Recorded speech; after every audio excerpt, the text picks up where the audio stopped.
كلكم عارفين ان في مفاهيم مش مسيحية دخلت على مجتمعنا القبطي وسيطرت، من أول أفلام إسماعيل ياسين زمان وماري منيب، وفي الأفلام دي أثرت، والكالتشر اللي حوالينا بيأثر. وبعدين أنتوا عارفين في طريقة كده أنه الواحد ياخد للمفهوم اللي يريحه صبغة دينية. يعني إيه؟ هو في مفهوم تلفزيوني أو مفهوم بتاع المجتمع مريحني نفسيا، فعشان برضو يريحني نفسيا أكتر أدور له على آية، أدور له على حتة من الإنجيل واعتبرها مرجع. زي مثلا كل الرجالة حافظة الآية بتاعت الرجل رأس المرأة، أكتر محافظين الله محبة مثلا، فلمجرد أن دي هتخدمهم في مقصدهم يعني. عشان كده إعادة النظرة إلى مفاهيمنا ده شيء جميل ومطلوب، ومراجعة دقيقة تستحق يعني الوقت والجهد يعني.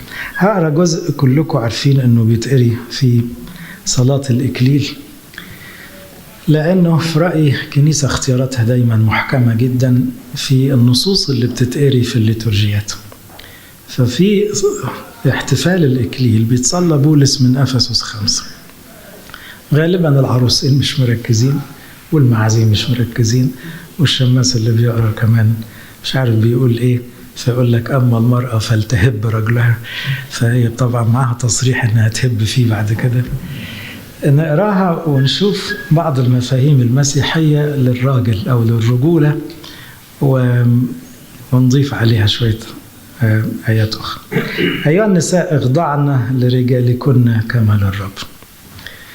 الحقيقة قبلها بآية مهمة جدا، لأن الآية اللي قبلها بتظبط المفهوم. طبعا دي لوحدها برضو بقول لكم محفوظة عند الرجالة، النساء اخضعن لرجالكن كما للرب. يعني ايه؟ الراجل يعتبر ان كلمته زي ربنا. الآية اللي قبلها بتقول شاكرين كل حين على كل شيء في اسم ربنا يسوع المسيح لله والآب، خاضعين بعضكم لبعض في خوف الله.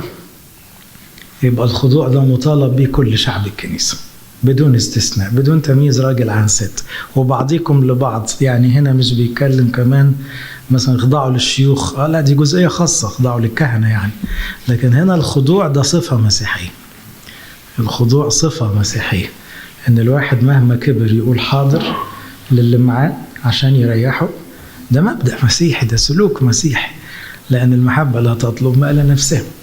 وبعدين أيها النساء اخضعن لرجالكن كما للرب، لأن الرجل هو رأس المرأة كما أن المسيح أيضا رأس الكنيسة. هقرأه وبعدين ناخد كم فكرة كده، ولو حبيتوا تضيفوا في الآخر. وهو مخلص الجسد،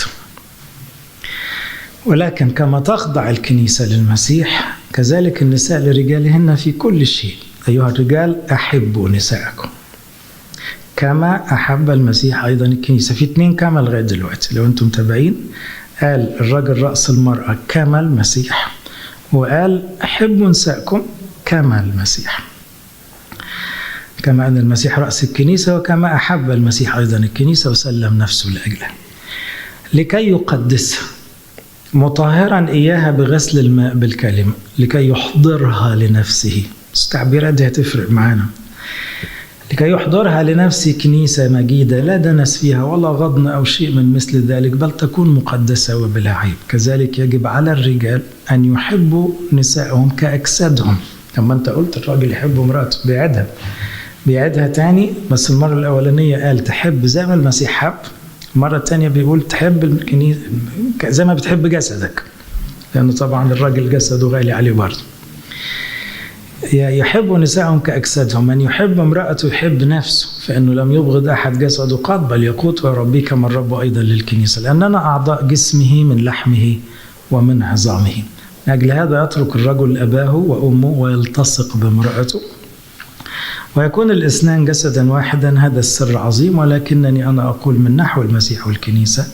أما أنتم الأفراد فليحب كل واحد امرأته هكذا كنفسه، أما المرأة فلتهاب رجلها. لأن موضوعنا رجالي، أنا بركز هنا على المرأة، الراجل مينلي، في علاقته بزوجته، في علاقته بنفسه، في نظرته لرجولته، لأن دي حتة مهمة مراجعته. أول مفهوم عاوز أقوله: الخضوع لا يعيب الرجل. الخضوع ما يقللش من كرامة الرجل. في راجل يعتبر أنه لما يقول حاضر قلة قيمة، قلة كرامة. الحقيقة قيل عن المسيح: له كل المجد كان خاضعا لأبويه. طب ما هو أنت اللي خلقتهم أساسا، مش أنت اللي عملتهم، لكن ارتضى أن يخضع لهما. كان خاضعا للناموس لما قبل الختان في جسده وهو طفل. طب ما أنت جاي تغير في الناموس. كان خاضعا لسيستم اليهود في الوقت ده. المسيح ارتضى أن يوحنا المعمدان يحط إيده عليه، وكان خاضعا، وقال لا ينبغي لنا أن نكمل كل بر. وطبعا خضوعه للآب، المثل المثالي بقى: كما أوصاني أبي هكذا أفعل. لدرجة أن القديس بولس تأمل في فكرة خضوع المسيح، لأنها فكرة لاهوتيا شوية تلخبط. الذي يخضع له الكل كيف يخضع؟ ويخضع الإنسان خلقه مهما كان، وبعد يعني فوق العقل يعني. فيقول القديس بولس: مع كونه ابنا. مع كونه ابنا هنا بين قوسين عشان تبان يعني ايه ابنا، يعني واحد مع الاب في الجوهر، يعني من نفس جوهر الاب، يعني اله حقيقي. مع كونه ابنا تعلم الطاعة. تعلم بمعنى مارس الطاعة. المسيح قال حاضر كتير في حياته، ما عندوش أزمة يقول حاضر لأمه ولا ليوسف النجار ولا للناس ولا للشعب ولا للتلاميذ في وقت، وللآب طبعا طول الوقت. مع كوني ابنا تعلم الطاعة مما تألم به، طاعة حتى مستوى الصليب والألم، وده برضو نوع من الخضوع، لكي يكون سبب خلاص لجميع الذين يطيعونه. يبقى اللي هيمارس الطاعة بعد كده هيخلص. إذن الخضوع أو الطاعة طريق خلاص. عندنا فكر مسيحي مهم أن الطاعة أو الخضوع ضرورية لخلاص النفس، لأنها زي ما قالها القديس يوحنا الدرجي: اذبح الكبرياء بسكين الطاعة. كلنا فينا حتة كبرياء، ومجتمعنا الشرقي بيزود كبرياء الراجل.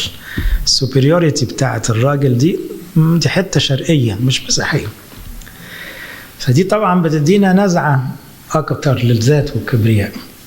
إنما الكبرياء ده يضيع، ما يدخلش السم. الآباء كلهم أجمعوا أن الكلمة السرية أو السحرية اللي تكسر الكبرياء كلمة حاضر. عشان كده انتوا عارفين في الرهبنة يعني أي راهب داخل لازم يظبطوه، فيطلبوا طلبات ساعات مستفزة ومتعبة، بالذات الرهبنة القديم، عشان لازم يقول حاضر، لازم ينكر نفسه، لازم ما يبقالوش هوى شخصي، مشيئة شخصية، لأن هي دي اللي هتحرره من ذاته، اللي تديله انطلاق روحي بعد كده في طريقه كراهي. فأول مبدأ هنا بيقوله القديس بولس، ونحب نراجعه كرجالة: هل يعيبك أن تخضع أحيانا لزوجتك؟ لا. هل يعيبك أن تخضع أحيانا لأولادك؟ لا. هل معنى كده أنك هتمشي على هواهم؟ برضو لا. لا. لكن إذا كان يريحهم قولت حاضر مرة ومرتين وثلاثة فيما لا يضر دورك كمسؤول. خلي بالكم بقى، لأن رأس المرأة هنا مش ماسك عصاية بيمشيها زي لا، رأس يعني هنا المسؤولية تقع عليك. أما السيادة فللمسيح وحده. تاني جملة دي: المسؤولية تقع عليك، لكن السيادة ليس ليك ولا لامرأتك. هي شركة الزواج شركة ثلاثية، ورأس البيت هو المسيح، اللي بيمشي البيت المسيح، مش حضرتك ولا امرأتك. والتصارع على السلطة في الزواج ده تصارع خالي من المسيح. لما راجل يحب يمشي مراته على مزاجه ويعمل السيد، أو ست يعني واخدة بقى النزعة الغربية وعاوزة بلقمة كده تمشي جوزها وراها، الحقيقة الاتنين مش مسيحيين، أو الاتنين ما يستاهلوش يبقوا مسيحيين، لأن هم شطبوا على المسيح. الحقيقة أنت بتحط راسك تحت الهيكل وأنت بتستلم مراتك، فبتعلن خضوعك لصاحب المسبح، هو اللي هيمشيك أنت ومراتك ويحملك مسؤولية هذا البيت. كوكيل عنه، لكن هو صاحب السيادة، صاحب الرياسة. عشان كده يقول كما أن المسيح رأس الكنيسة. فهنا ده مفهوم مهم بقى للرجولة. أنا لا يعيبني كراجل أبدا أن 70% من طلبات مراتي أقول لها حاضر، و30% نتناقش واطلع ب10% أنا اللي ماشي كلمتي فيه. معنى كده أنا هي اللي سايقة؟ لا، اللي تستاهل أن أنا أمشي كلمتي فيها بحسب المسؤولية 10%. 70% دي حاجتها تخصها، تعمل اللي يريحها. 20% مجال للأخذ والعطاء، وماله نتفاهم ونوصل لحاجة مقنعة، مش مهم رأيها ولا رأيي اللي يمشي، المهم نقتنع. وبعدين بقى لو تربست في حتة بدافع المسؤولية الروحية أولا، هنا لازم هي اللي تسمع كلامك، تلاقي البيت مش حلو خالص. هل كده الست سيطرت؟ لا، عقدة عند رجالة كتيرة قوي بالذات مصريين بيخافوا ان الست تسيطر، اذبح القطة، دي عقدة على فكرة. دي معناه ان الراجل مش واثق في نفسه. انما الراجل اللي واثق في نفسه ما عندوش قلق ان مراته تسيطر، ما عندوش ده، ويختارها ليه لو هتسيطر اساسا؟ لو هو قلقان من سيطرتها يبقى اختارها ليه؟ هو بيحبها، واي واحد بيحب اللي معاه لازم يديله الحرية. احنا تعلمنا الحب من ربنا، اعلى حاجة في الحب الالهي، اصعب حاجة على ربنا في المحبة عارفين ايه؟ انه مدينا حرية حقيقية. الحرية اللي اخطيت بنشطب فيها على ربنا، مش كده؟ بص العالم شكله ايه؟ مش ربنا هكذا احب الله العالم، رد فعل من العالم ايه؟ نص العالم شاطب على ربنا وهو ساكت. هل دي اخطيت قلة رجولة من ربنا؟ ده حب، دي عظمة، دي قدرة. يعني إذا الحب هنا إنك بتقول للي معاك لتكن لا مشيئتي بل مشيئتك، ده الحب. اعمل اللي يريحك، لكن المسؤولية تحكمك في لحظة إنك ممكن تمشي كلمة لأن أنت مش ضعيف. يعني ربنا ضابط الكل بحكم المسؤولية، لكن مساحة الحرية اللي واخدينها البشر منه ضخمة جدا. هل يقلل من كرامته كإله؟ بالعكس، لأن اللي بيرجع له بعد كده بطيب خاطر ويكتشف قد ايه الحب ده غالي، بيبقى تحت رجليه بجد. يبقى مفهوم الخضوع أولا، لا يعيبك أبدا أنك تريح مراتك وتقول لها حاضر، لا يعيبك، لكن ما ينفعش على طول تبقى لغيت المسؤولية، لأن المسؤولية هي اللي بتحتم عليك. هي بقى ضعيفة قدام مثلا الفلوس شوية، فأنت لقيتها حتى العشور أو أكتر من العشور ابتدت تزمزم. بصي معلش، اسمعي كلامي هنا، الكتاب علمنا من يزرع بالبركات بالبركات يحصد. هتمشي كلمتك بحكم المسؤولية الروحية، لكن بالتفاهم برضو، مش بالجبر يعني، لكن انت اللي هتمشي الكلام. ليه؟ لأنه مسؤولية روحية. هي عاوزة بقى بناتها يبقى يعني ايه، يتعايقوا زي بنات الزمن ده، وتقول لك مش عارف خلي يجي لهم عريس، أفكار الدنيا. انت مسؤول مسؤولية روحية كرأيك، مش مهم تتكلم في أكل وشرب وفسحة وكلام صغير، لا، هيلبسوا كما يليق. أنا وكيل المسيح في البيت، هيلبسوا كما يليق. ولما يجي لهم عريس يخاف ربنا، مش واحد يعني بتاع دنيا مش عاوزينه. يبقى أنت هنا بتنبه مراتك إلى مبادئ روحية لو ضعفت. دي حكم المسؤولية، دي هنا سلطتك أو مش سلطتك، تاني أقول مسؤوليتك كراجل، إنك عامل حساب المسيح صاحب البيت، عامل له 100 حساب. فلو مراتك نسيته في لحظة بتفكر. يبقى أول مفهوم الخضوع المتبادل، خاضعين بعضكم لبعض في خوف الله. لكن بحكم القيادة أيها النساء اخضعنا لرجالكن، عشان ما يبقوش في 2 قادة والمركب رئيسين تغرق. لا، هو الراجل رئيس في الآخر، رئيس يعني قائد. وما أكثر القادة اللي بينجزوا بس عاملين تفويض ضخم للي حواليهم، وناس محترمة جدا على رأسهم رب المجد. المسيح مش فوض تلاميذه، مش اداهم سلطان غفران خطايا، اداهم سلطان شفاء أمراض، يعني بقوا يعملوا شغله. المسيح ما خافش على مركزه ولا كرامته. هذا التفويض أدى اتساع للملكوت. هل معنى كده المسيح لم يعد هو نمرة 1؟ لا طبعا، وبالتالي انت بتفوض مسؤوليات كتيرة لمرأتك. فيهاش اي مشكلة الحكاية دي، ثقة، حرية، احترام، وهنا تبادل رأي بيرجع لك تناقشوه. الرجل هو رأس المرأة كما أن المسيح أيضا رأس الكنيسة. كما دي أساسية قوي في فهم الرجولة أو في فهم الزواج. كما يعني عندنا موديل بنرسم عليه، احنا مش بنألف زواج، مش بناخده من التلفزيون ولا الشارع ولا السينما، ولا بناخده من حركة آدم وحواء. سوري، آدم ما طلعش راجل، معلش مش كده؟ آدم ما طلعش راجل. آدم كان عامل راجل وهو بيستقبل الوصية، والمسيح بيسلمه حواء، قال له دي حتة منك، دي حتة منك. كان مبسوط، بس هو ما كانش قد المسؤولية، لأنه سابها تحكي مع الحية، وبعدين جاية تقول له كلام عكس الإرادة الإلهية. قال لها حاضر يا شيخ. يعني تقول حاضر في أي حاجة تانية، جاي تقول حاضر في دي؟ لا، أنت قلبت الموازين، قلت حاضر في الحتة اللي مش مفروض تقول فيها حاضر. لو هي قايله لك سيب حالك وتعالى نتمشى، قول حاضر ريح.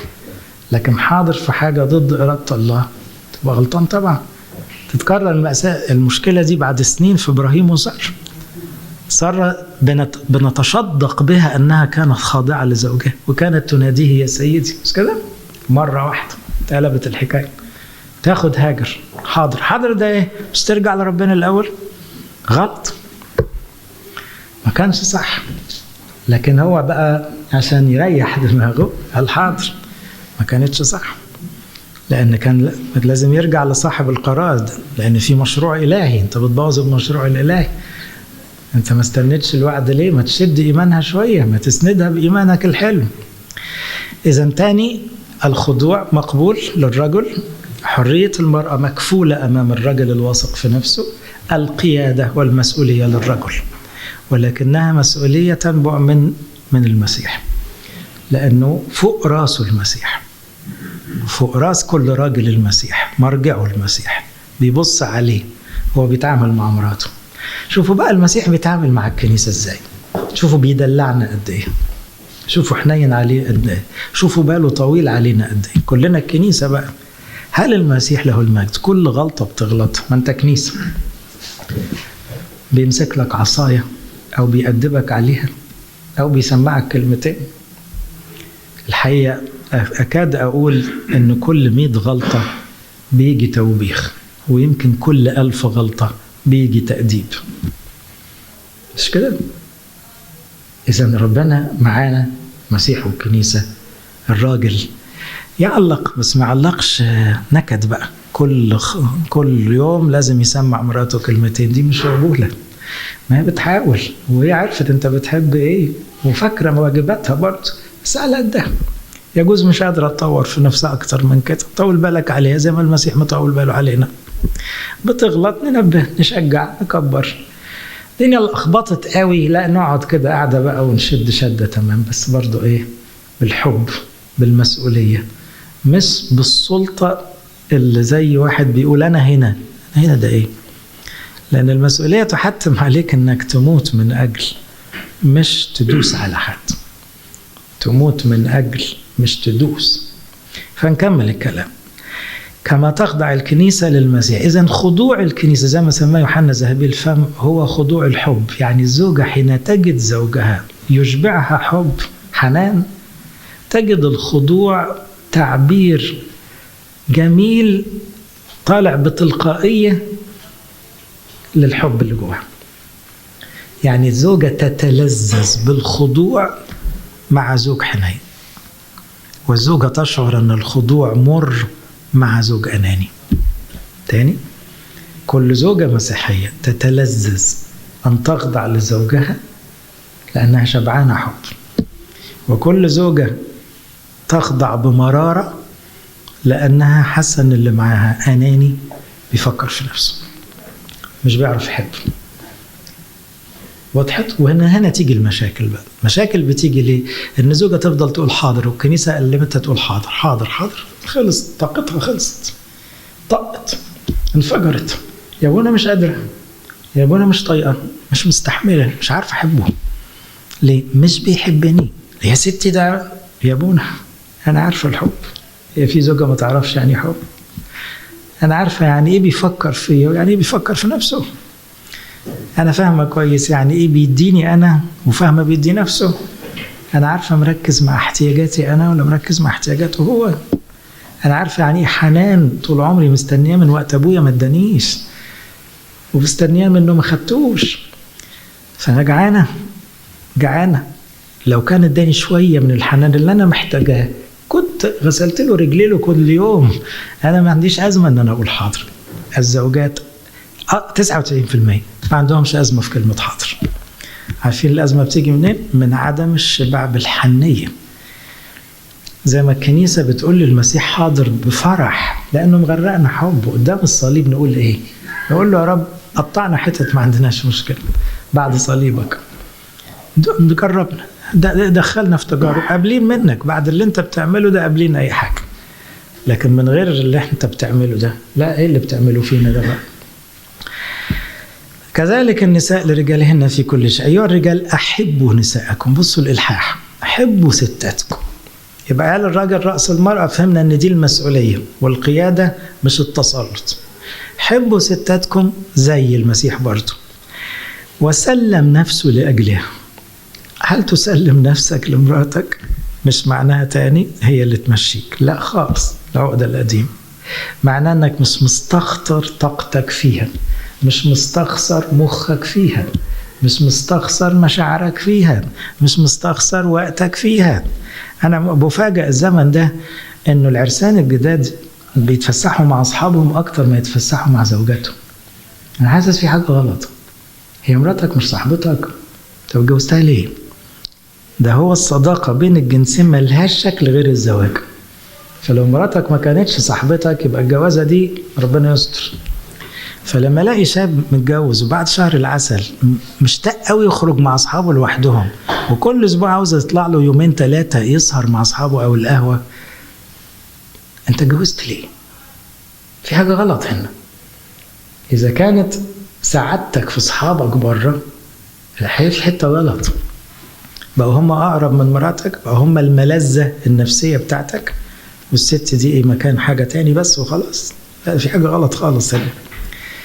إنما الطبيعي الشكل المثالي للزواج إن دي صديقتك، مراتك هي صاحبتك، تحب تحكي معاها وترتاح لها ورأيها غالي عندك، وهي بالتالي بتحكي معاك في احترام متبادل، في إحساس بالخضوع تلقائي، مفيهوش أزمة، مفيش تصارع على السلطة. والعيال طالعين عمرهم ما سألوا من الأقوى. خلي بالكم العيال طالعة في الزمن ده من سن أولى ابتدائي أو حضانة، في سؤال بيشغلهم: البقاء للأقوى، بابا ولا ماما؟ عشان في زعيق، في شد وجذب، في مرجعية. مين اللي نرجع له؟ اللي خلق الأزمة دي الراجل. طبعا الست مشاركة بس الراجل بالأكتر. لو الراجل بيحب مراته وحنين عليها، ابنه ما عندوش قلق، بابا ولا ماما، ما هم واحد. ماما بتقول له لما نسأل بابا يا حبيبي، وبابا كتير ما يقول له شوف ماما رأيها ايه، فهم خلاص ما عندوش أزمة. لكن أنا أؤكد لكم إن في أطفال كتير أكتر سؤال عامل لها إرهاق نفسي من الأقوى، لأنه بيحس إنه في لحظة لازم هيختار فريق من الفريقين اللي داخلين في حرب عالمية دول، فريق بابا ولا فريق ماما. وعشان كده الجيل اللي طالع مشوه نفسيا، طالع لنا جيل مليان قلق وكآبة فظيعة، لأنه مطالب أنه ينتمي لفريق والفريقين بيحبه. أحبوا نساءكم كما أحب المسيح أيضا الكنيسة وسلم نفسه لكي يقدسها. بصوا التعبيرات دي: مطهرا إياها بغسل الماء بالكلمة، طبعا المعمودية والأسرار، لكي يحضرها لنفسه. إيه رأيك أن من واجباتك كرجل أو كزوج أن تحضر لنفسك زوجتك زوجة بلا عيب؟ يعني إيه؟ يعني بحنيتك وصبرك وحكمتك ورجولتك وطولة بالك والحوار اللي بينك وبينها، أنت تجعل من زوجتك خالية من العيوب، أنت تحضرها لنفسك بلا عيب. دي مهمة من مهماتك.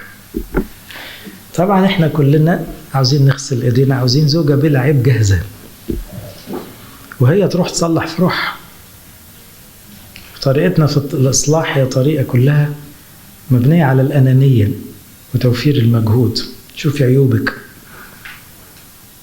طب ما هي عاوزة تساعد روحها، بس طول عمرها كانت مستنية والدين يساعدوها تتصلح، ما لقيتش قوي بنسبة. طب ما انت عليك دور بقى. والإصلاح كل كتب علم النفس السليم أو المسيحي على الأقل بتقول مفيش تغيير إلا بالحب. no way انك تغير في بني آدم إلا لما تديله حب، تديله أمان، ساعتها بتساعده يتغير، والتغيير ممكن ياخد العمر. طيب ما انت اللي هتدي الحب والأمان للي معاك عشان يساعده يتغير. هي بتصرف زيادة، عاوزها تتغير مش عشان توفر لنفسك، عشان تبقى متوازنة معتدلة حكيمة كويس، مش بالزعيق، مش بالخناق على الفلوس. اديها حب وأمان، خليك راجل لارج، بتفاهم مرة واثنين وعشرة، باي تايم هتلاقيها خدت بالها. عاوزها منظمة، طب وماله نظام يجي، بس مش عشان تريح دماغك، مش عشان انت موسوس نظام، مش عشان انت تهدى. حاسب لألا تكون كل ده لنفسك، مش بتحبها هي، فبرضو انت بتتعب عشانها هي تتغير واحدة واحدة ليها قبل ما تكون ليك. يحضر على نفسي كنيسة مجيدة لا دنس فيها ولا غضن أو شيء من مثل ذلك، بل تكون مقدسة بالعكس. كذلك يجب على الرجال أن يحبوا نسائهم كأجسادهم. بصوا، حط another موديل، الموديل الثاني أو الوجه الشبه الثاني اللي يقرب المسافة. أول وجه شبه، بص شوف ربنا بيعمل إيه مع الكنيسة وتعلم كراجل.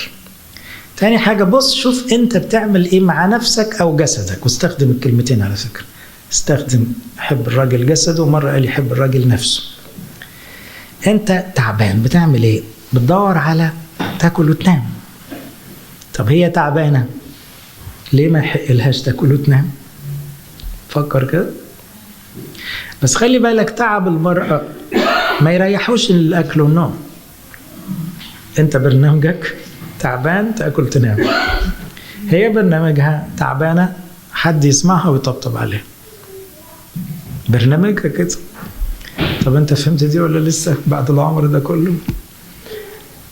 فساعات راجل يقول لمراته تعبانة ما تدخلي تنام، هي مش راجل، فهي حتى لو نامت هتقوم مكشرة هتطلعوا عليك، فأنت خسران. لا، تعبانة هي عاوزة حاجة تاني، عاوزة حد يسمعها، تقعد ايه تبرطم كده وتطلع كل اللي جواها وتهدأ، وتاخد لها شوية طبطبات كده ودلع، ساعتها هتعرف تنام. هنا انت بتحب جسدك بتريحه، بتحب نفسك بتريح، تحب مراتك بنفس الطريقة. ليس أحد إلا يقود جسده، يقول لم يبغض أحد جسده قط بل يقوته ويربيه كما الرب أيضا للكنيسة. رجعنا للموديل الأولاني ربنا والكنيسة، الموديل الثاني أنت وجسمك، أنت ونفسيتك. تقدر تقول هنا سيادة يعني تسلط؟ لا، مسؤولية، أنت مسؤول عن جسدك. فلما بتلاقيه تعبان بتريحه أو بتعالجه، تلاقيه جعان بتأكله، بحكم المسؤولية، مفيش تسلط في الموضوع. لأننا أعضاء جسمه من لحمه ومن عظامه. إيه سر الآية دي؟ سر الآية دي يرجع إلى التكوين. في التكوين أول مرة لقينا اللفظة دي جات إن آدم بص لحواء بصة جميلة، صح مظبوطة قوي، رجالي، بصة رجالي، هذه لحم من لحم، عظم من عظم، دي اتخذت مني، دي حتة مني، أنا مسؤول عنها. طبعا هو خلع المسؤولية في أول امتحان، لما ربنا قال له آدم إيه اللي حصل؟ قال له الست اللي ادتهاني هي اللي غرقتني. طب مش دي حتة منك؟ ما كانش راجل صح. حتى لما كان بيتحاسب على الغلط ما اعتبرش نفسه، ما حطش نفسه في وش المسؤولية، رجع وصدر مراته، شيل انت التهمة. ربنا ما قال له تعال انت اللي تتحاسب الأول، ماليش دعوة، انت المسؤول، انت قدامي مسؤول. هي غلطت بس انت المسؤول الأول. مسيح بقى سيد الرجالة، جه البشرية غلطت، وفي نظر المسيحية دي عروسة. مين اللي يشيل المسؤولية؟ المسيح، هو اللي يجي يدفع الثمن. طب ما انت ما غلطتش، معلش، بس العروسة غلطت وانا الراجل، فالمسيح حين صلب عنا قدم أجمل منظر للرجولة، المسؤولية. ما حملناش احنا مسؤولية حتى خطأنا، مسؤولية مصيرنا ما زالت في ايدينا، اختيارنا، لكن مسؤولية أخطأنا شالها هو. فهنا بيقول ايه؟ احنا أعضاء جسمه، من لحمه ومن عظامه. المسيح باصص لنا كده، انتوا حتة مني فأنا مسؤول عنكم، فأخطأكم لازم أدفع عنها الدم. من أجل هذا يترك الرجل أبا وأمه ويلتصق بامرأة. مفهوم آخر ملخبط شوية في مجتمعنا بالذات، معلش خلينا نقول في بعض البلاد يعني المصرية، يعني إنه إكرام الوالدين أحيانا بيجي على حساب الالتصاق بالزوجة. النص الإلهي هنا إيه؟ يترك ويلتصق. بتعمل أزمة عند شاب ومتدين طول عمره عايز بمبدأ اكرم أباك وأمك، وأبوه ده حاجة كبيرة قوي، وأمه دي غالية عليه قوي، وهو حاسس إنه بكده بيرضي ربنا من إرضاء والديه. لغاية كده شكلها مظبوط. دخلت ست هانم بقى زوجة في القصة، فأصبح عنده صراع كده جديد، دي ولا ماما بقى؟ ماما طول عمرها شديدة ومهمة وشخصية وما يتقلهاش لا، وهو عنده حجة أخرى رأس المرأة، يبقى مراتي تقوم ما تقوليش لا. الله، طب مراتك ليها طلب ووالدتك ليها طلب، بقت أزمة. الحقيقة الفكر المسيحي مراتك قبل والدتك، الفكر المسيحي كده يلتصق بامرأته، يعني مراتك دلوقتي أهم وأبدأ وأولى من الست الوالدة. حق ربنا كده، نظامه كده. درجة الالتصاق الجديدة السرية السرائرية في الزواج تلزمك باليونيتي، بالوحدة مع مراتك، ودتك الكليفج ده، الانفصال عن والدك.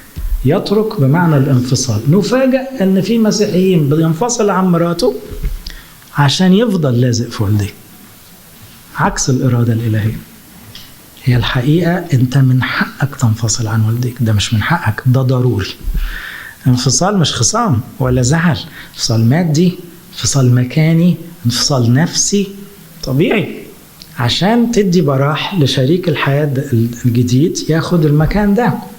يستمر إكرام الوالدين، الاحترام، الإجلال، المجاملة، خدمة الكبار، كل ده موجود ومستمر، بس مش مشتركين في قراركم، مش متدخلين بينكم، مش واقفين بينكم. النهاردة الآية اللي بتقول ما جمع الله لا يفرق إنسان، كثيرا ما يكون هذا الإنسان هو إيه؟ أب أو أم، وبدون قصد، وهم كده وقعوا مع ربنا رأسا كده، مش دريانين إن الأم لما بتمسك في عيالها زيادة هي بتكسر الاتحاد الزيجي لابنها وبتخرب عليه دون أن تقصد. وهو الوليد يا عيني خايف يقول الكبار لا يكون ده يغضب ربنا.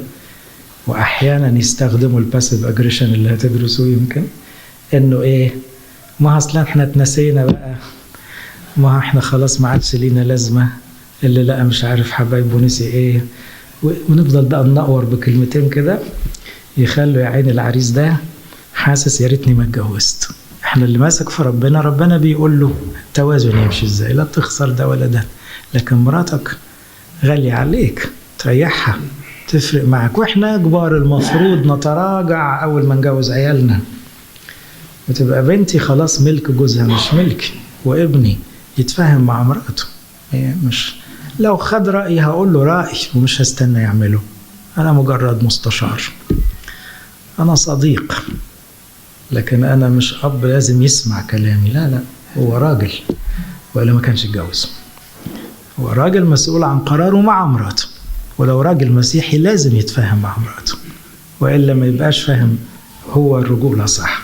أخيرا نختم ويقول هذا السر عظيم ولكني أقول منه، لكن هنا ما بتنفيش المبادئ، بس تقول ركزوا على المسيح والكنيسة تفهموا جمال السر ده. يحب كل واحد امرأته هكذا نفسه، أما المرأة فلتهاب رجلها. الهبة درجة أعلى من الاحترام، حتى في الإنجليش to honor her husband، الأونر يعني حاجة كرامة كبيرة. دي هتيجي صدقوني نتيجة طبيعية لزوج واثق من نفسه بيحب مراته بجد، حنين عليها بجد، بيريحها بجد، ومرتب أولوياته صح، فهي تلقائيا فخورة بيه، فبصاله لفوق، بصاله لفوق بإعجاب، لأنه مسؤول عنها، لأنه مشرفها، لأنها بتتعلم منه، لأنه محتملها، لأنه محتويها، لأنه بيعرف يطبطب، لأنه بيعرف يبلع ويفوت في وقت، لأنه بيعرف يسمع، لأنه بيعرف يتفاهم. كل دي رجولة. التعبير الطبيعي ليها كزوجة بعد كده أنها تهاب رجلها. تاني أختم وأقول إحنا خدنا حاجات كتيرة من المجتمع عاوزة مراجعة. فاكرين أن الراجل بالصوت العالي، فاكرين أن الراجل اللي يمشي كلامه في الصغيرة والكبيرة، فاكرين الراجل اللي يلغي إرادة مراته عشان ما تركبوش، فاكرين الراجل مسموح له يبص بره، الست لأ. معايير غريبة جدا، حاجات غير مسيحية داخلة بتفكير مش مجتمعي. إنما ده الراجل بالذات اتقال له حكاية العين دي. كلكم عارفين أن النساء عموما لا يحاربن بأعينهن مثل الرجل. فتلاحظوا الوصية اللي جت في الموعظة على الجبل ركالي لما قال إيه؟ لما قال سراج الجسد هو العين. بعد كده كلام رجال: إن كانت عينك بسيطة جسدك كله يكون نيرا، وإن كانت عينك مظلمة جسدك يكون مظلما. حكاية العين ليه كلام رجالي. ومن نظر إلى امرأة ليشتهيها، ليه ما تقالش من نظر إلى رجل لتشتهيه؟ لا، الست بتقع من ودانها، احتياجها لنفسي، أما الراجل يقع بعينيه ممكن. فهنا إذن إزاي يستحل الراجل إنه يعني ممكن يبص بره، وده لا يمكن يسمح لأي زوجة. هو مش مسموح لا للزوج ولا للزوجة طبعا خالص في المعيار المسيحي، ولا فكرة ولا نظرة. دي خيانة لربنا وخيانة لشريك الحياة. الخيانة مش مستنية الزنا، الخيانة هي مجرد انك سمحت لنفسك انك تقارن مراتك بحد. دي لوحدها خطأ، لازم تتوب عنه ولازم تلحق نفسك. طبعا ما بالكم براجل بيسمع مراته الكلمة دي، بيسمعها المقارنة. ما تشوفي فلانة، يعني انت بصت لها وعملت المقارنة، يعني انت تمنيتها كزوجة، يعني انا مش عاجباك. قد ايه الانهيار النفسي. تصورين زوجة بعد ما تسمع الكلام ده تقانر هير هازبند، تهابه، دي هتترعب منه ممكن او هتكره. لكن تهابه بحب لا، خلاص، لانه ما حبهاش وحب نفسه فيها، هو طماع وعاوز مزاجه وراحته، بس هو سمح لنفسه انه يشطب عليها في لحظة عشان يتمنى واحدة تانية، ومش حاسس انه بيغلط. هو طلقها من غير ما يطلقها في لحظة على الأقل، وباعها لأنه متضايق متغاظ بكرامته أو لمزاجه. هو ما عملش زي المسيح اللي مات عشان مراته المشوهة، البشرية المشوهة. المسيح ما فكرش لحظة يطلقها، المسيح جه يدفع الثمن ويعيد تكوينها ويحتملها في كل اللي بتعمله، وإلا كلنا كنا رحنا جهنم. الرجولة هي تشبه بالمسيح. المسيحي لا يعرف رجلا آخر إلا المسيح أمامه. من هنا تعرف يعني إيه تعيش راجل صح، كزوج، كأب، كخادم، كإنسان. لإلهنا كل مجد.